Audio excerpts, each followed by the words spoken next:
In Season 6 of the Clone Wars, it appeared that the process by which Jedi Masters Qui-Gon Jinn and Yoda learned the secret to manifesting their consciousness after death through the form of a Force ghost was established. As we saw in the Season 6 arc, the secret was taught to them, partially to Qui-Gon and fully to Yoda, by the Force priestesses. Having been guided by the disembodied voice of Qui-Gon on Dagobah to travel to a planet that was the origin of all life in the galaxy, Yoda eventually traveled to the Force planet, where he was put through a number of trials by the priestesses, including abandoning his fear and rejecting temptation. Following his successful completion of the priestesses' tests, Yoda achieved the ability to manifest himself as a Force ghost, with the knowledge ultimately being passed on to Obi-Wan as well.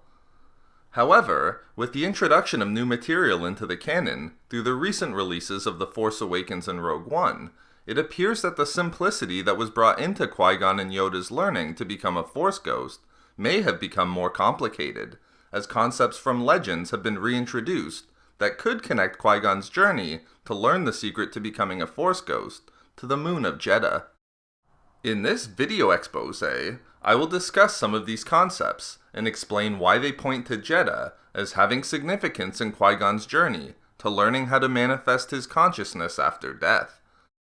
It's important to start with the fact that although there exists the Clone Wars Season 6 arc that reveals the role of the Force planet and the Force priestesses in teaching Qui-Gon the ability to become a Force ghost within the current canon, the official StarWars.com databank entry for Qui-Gon Jinn still includes the important role that a shaman of the Whills had in teaching the Jedi Master how to become a Force ghost.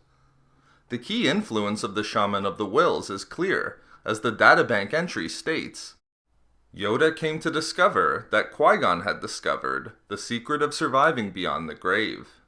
In his travels, Qui-Gon had learned much from a shaman of the Whills, who taught Qui-Gon that a path to spiritual survival required absolute selflessness. Qui-Gon taught these ways to Obi-Wan and Yoda. Clearly, the role of the shaman of the Whills is still an important influence on Qui-Gon's ability to learn the secret of manifesting his consciousness after death, even given the role of the Force priestesses. But the shaman's influence should not be too surprising, as the screenplay for Revenge of the Sith included a scene, but which did not make its way into the film, that featured the spirit of Qui-Gon communing with Yoda.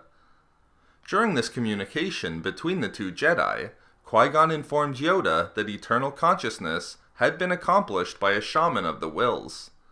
Further, a line was also removed from the film wherein Yoda stated that the path to learning eternal consciousness was a secret held by the Ancient Order of the Whills. In Legends, the Ancient Order of the Whills was an order of beings who were connected deeply with the Force. The order was comprised of holy members known as Shamans of the Whills, who had a deep knowledge of the Force. The Ancient Order of the Whills aggregated a collection of stories that chronicled and compiled the history of the galaxy. This collection was called the Journal of the Whills, and the responsibility for adding to and maintaining the journal fell to an individual known as the Keeper of the Whills. Therefore, although we can't connect the Legends material regarding the Ancient Order and the journal to the canonized Shaman of the Whills, regardless of the ultimate role the Force priestesses had, a shaman did discover an ability to manifest one's consciousness after death through absolute selflessness, and this influenced Qui-Gon in his journey to unlocking the secret to becoming a Force ghost.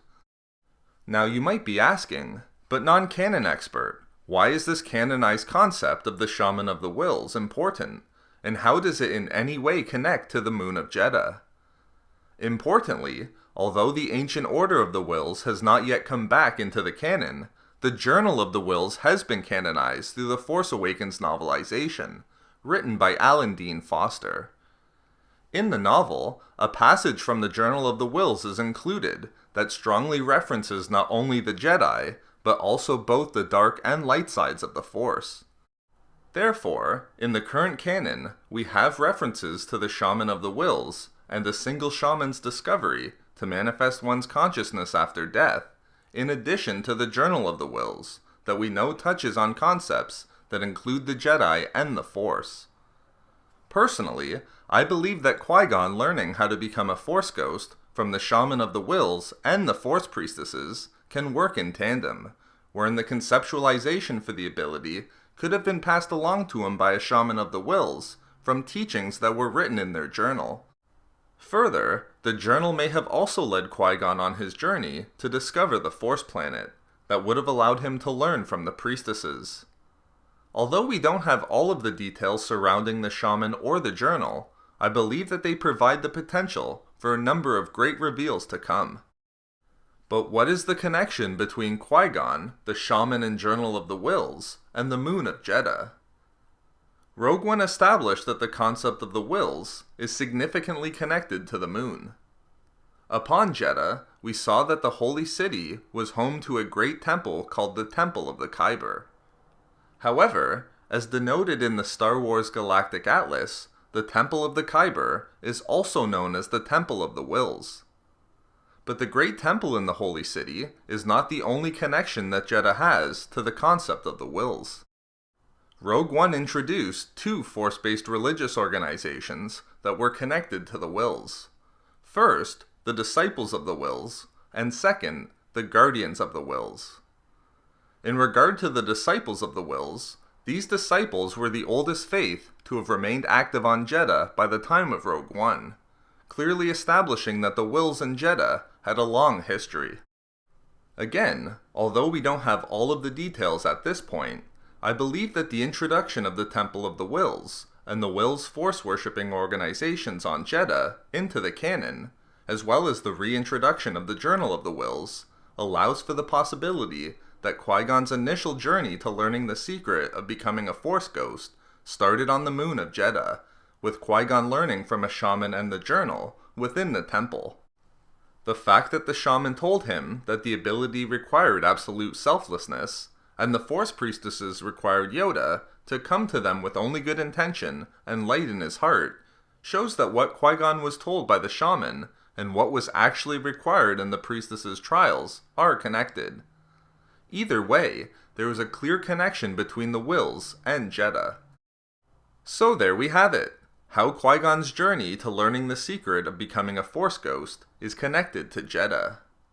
We love making these videos, so why not subscribe for more fun Star Wars theories and discussions?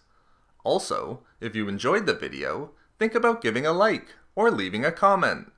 If not for me, for 40-year connection.